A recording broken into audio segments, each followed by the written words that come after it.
The Hidden Truth of China. Ooh.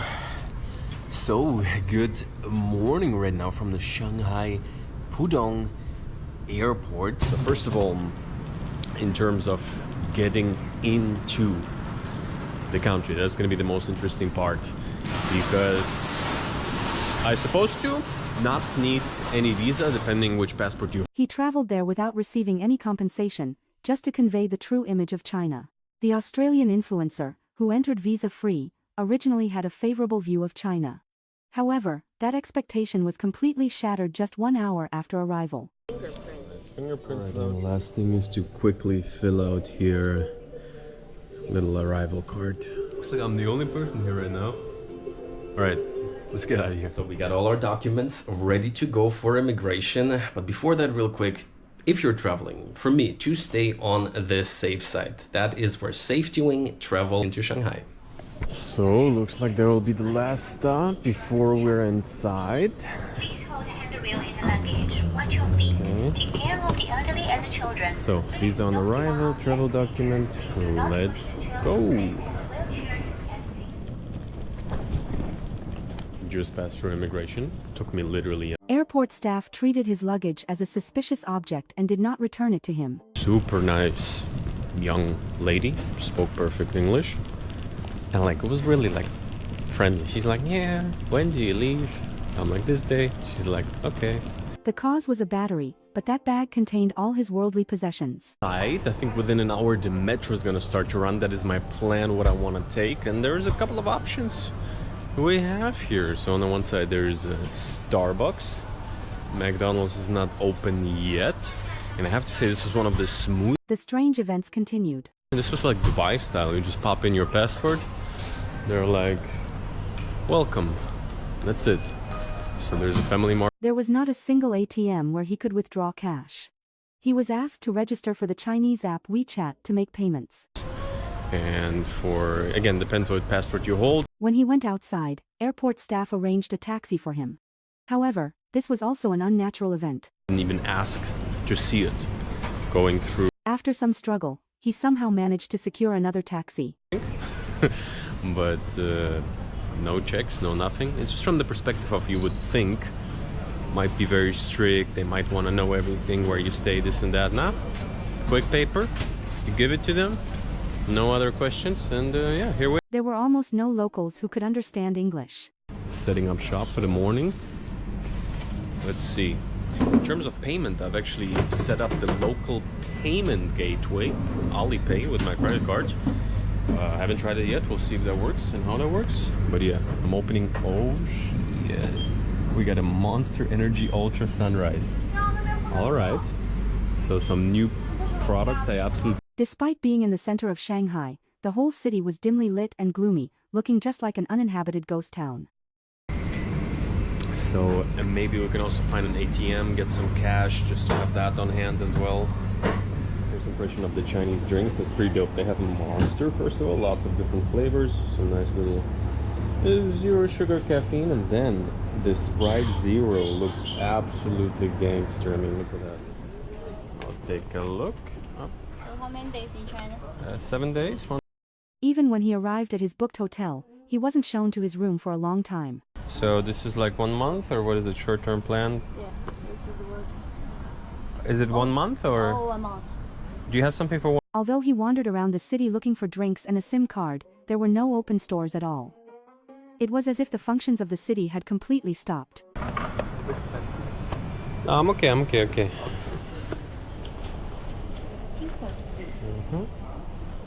I have robbed myself. Just bought the $40+ SIM card, $42. Could not pay for some reason, neither with Alipay nor with credit card. In the end, without gaining anything, he had no choice but to return to his accommodation empty-handed. Basically, she charged me like a $3 exchange rate fee, which is fine. Not bad at all for airport. But SIM card, $42, that goes down as the most expensive SIM card for a couple days so far. So I recommend in the city, I'm sure much cheaper. I have no doubt about it. He faced an even creepier situation. A plainclothes police officer, believed to be public security, tailed him and continuously reported his every move to somewhere using a smartphone. Look at that. Mao Zedong, right? Yes. Hello, one ticket to city center? One day pass. Like one way? One way to city center? Ticket on the machine. On machine? I can do cash also on machine? Okay, money okay.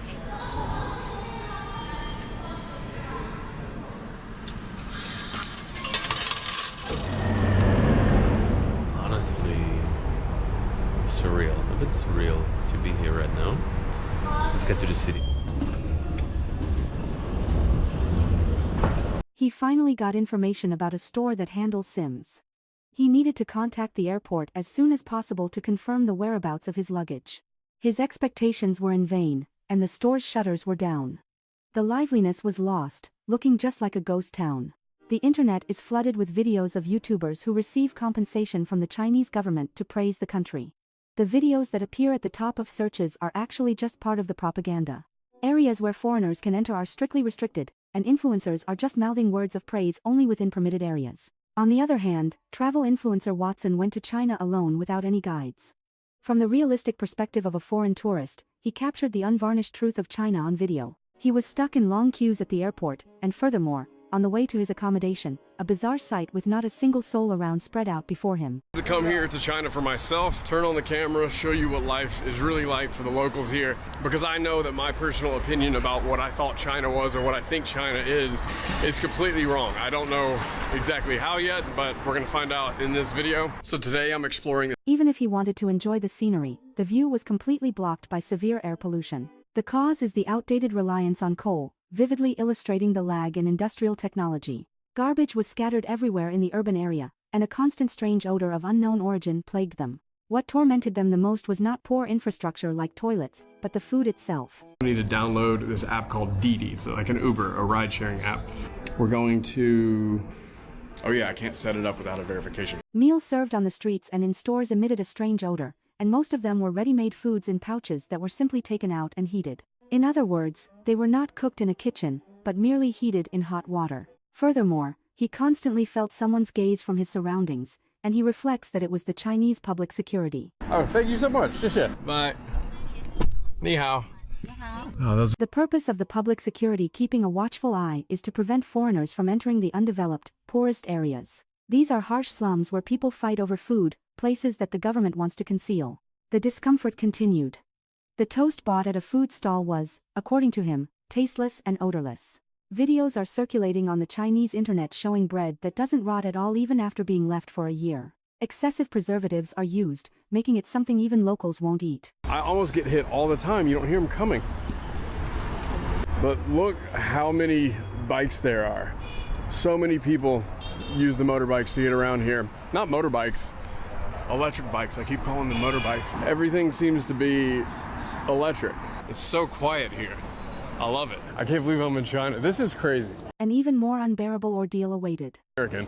Our countries have a special relationship, but you hear about China your entire life.